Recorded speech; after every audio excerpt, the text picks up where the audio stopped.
سيدات بقول قف على الجودي اللاس عرض قف فوق فينا ده فيسبوك لا soo dhigay taariikh laanta weeyaan iyagu waliba dawladda ay ka qayb taayeen wayba kala gooyay way beddelay inaga tiibaaba dadka la isba rabtay inay dadka wadeegtay laakiin warba gaadhi waa walaalayaal aynu soo Suudaan wax soo sheegno khaatirta markaad aasiisayna dadka la aasay dhakhtarna ma oga booliskii baan weydiinay ma oga Suudaan ma malaa'ig baasis doqonimadana aastay waxaan aaminsanahay sababta loo qariyana isma tira koobe in baalinta la tira koobe loogaan doono dad kale loo ogeyn oo dhintay ya oo in meelaha joogjoog la moodayna soo bixi doono isku tagal way waxaad aragteen inama dhaawacmay iyadoo amar bixinay oo dawladda amar la soo dadka waxa leeyeen yaarkii kale dibadda la geeyay leeyay riboodkii markuu bixi waayay laga waayo isku duwa caafimaadka iyo agaasima cusbitaalka intaas oo qof baa dhakhtar u baahan inama inaga kamid magaalada loo qarfeeyo Facebook la soo dhigay سيدات بقول قف على الجودي اللاس عرض قف فوق فينا ده فيسبوك لا soo dhigay taariikh laanta weeyaan iyagu waliba dawladda ay ka qayb taayeen wayba kala gooyay way beddelay inaga tiibaaba dadka la isba rabtay inay dadka wadeegtay laakiin warba gaadhi waa walaalayaal aynu soo Suudaan wax soo sheegno maalin walba oo la inta shanil la yaalidin doonay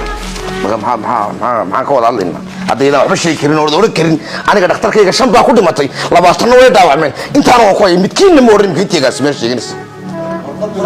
ma idaan oran kaadi ii kaadi waa madax banaanti dawladdu lacag idin basiis kuwa dawladdu lacag saxabaqan hadu sheeg weedo wadogtiin waxaan ku soo daraya horta hablaha idinka dhiirin ilaa barakeey dadkii mudaarada iyo xabada isku dhigeen hablaha ugu badnaan ugu maalintii Jimcaha ahayd labadii duhurnimo iyo barkii magaalada soo galay halkana soo maray isbitaalka Hursaam isbitaalka Galbanasir waxaan arkay dadkeena mijooga madaxa loo rogo saldhiga guud baan galay madaxdii wasiirada ugu tagay madaxdii gobolka ugu tagay rag oo dhan baan ugu tagay wixii ugu horeeyay ka hadlay wuxuu iyagoo fadhiya ragga daweynaya wax dhaawac yaala biima gaarsiis maalintaas oo shaqada yaa wada watan oo ka hadlay dawladda hoosaale baan ku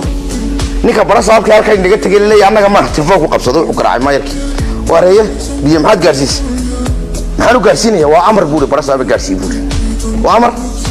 barasaaba gaarsiin waxa ku ri sablaygi baa go'an ina ka wariyaa bay sheegay guuri sablaygi dhakhtarka go'an dhakhtarii ma sheegin telefoonada waan kala haysanaa wixii soo sheegay ayaan barasaaba ku tugan ku ri sablaygi baa go'an kaas halka naga askarteena ugu soo xariisan isku duwa la soo garaaco kan jooga wuxuu ku hadlay وحركوا دكتورada shacabkan oo yar ka soo qaadanay wali yar ma hayno barasaabku weydiiyay maxaa ay saalabtu mid ka qoonta misaga ma qono aniga ninka waxa ma qarnaa ninka xanaaqini kale wuxuu yiri haawe naga qoonta maxamed korno waxa idbu kuuriyeen alaabana ka soo qaadan xafiiska madaxweynaha waa dadka hadlayseen duwadiina wad ka goosteen soo baaba gurmadkii ugu horeeyay lagu soo diray agaasimaha cusbitaalka Hargeysa laga soo reexmad wali aad iyo aad balkan uga maandaqaya ninka agaasimaha